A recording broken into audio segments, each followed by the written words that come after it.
राजा हो दर्द करता धीरे से डालो तेल लगा के राजा हो दर्द करता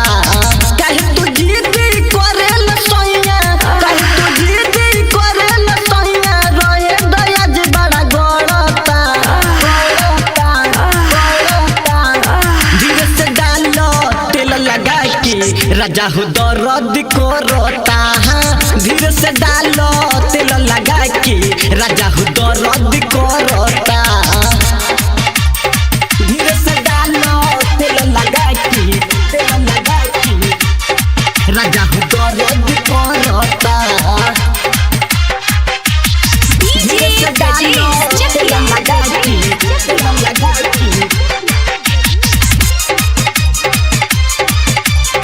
राजा हो दर्द करता। आप सुन रहे हैं एजी एंटरटेनमेंट की धमाकेदार प्रस्तुति। ऐसा न डाले लगे निकली पराना हो चोरी के तू रख देल हमारो सामान हो ऐसा न डाले लगे निकली पराना हो चोरी के तू रख देल हमारो सामान हो हमारे नानी दुख बुझेला हमारे नानी दुख बुझेला पिया सासाव पर माहे चढ़ता धीरे से डालो तेल लगा के राजा हो दर्द करता धीरे से डालो तेल लगा के राजा हो दर्द करता धीरे से डालो तेल लगा के डीजे ब्रजेश राजा हो दर्द करता धीरे से डालो तेल लगा के राजा हो दर्द करता होखेला पसीना भीजे चोलिया हमारे हो तोरा ना बुझाला खूब लुटे ललहार हो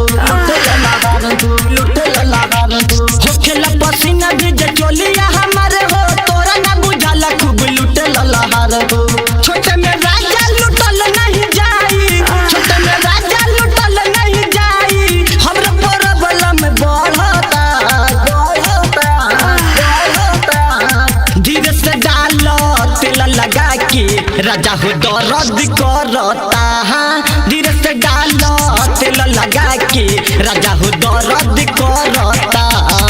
म्यूजिक बाय मुन्ना राज। धीरे से डालो तेल लगा के राजा हो दर्द करता डीजे ब्रजेश धीरे से डालो तेल लगा के राजा हो दर्द करता धीरे से डालो तेल लगा के बिपिन बेदर्द पिया तोरा ना बुझाई छोट बट चूड़ी कैसे हाथावा ढुकाई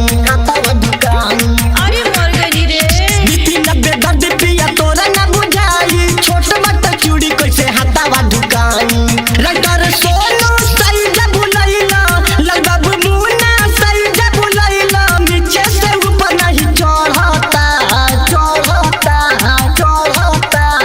धीरे से डालो तेल लगा के राजा हो दर्द करता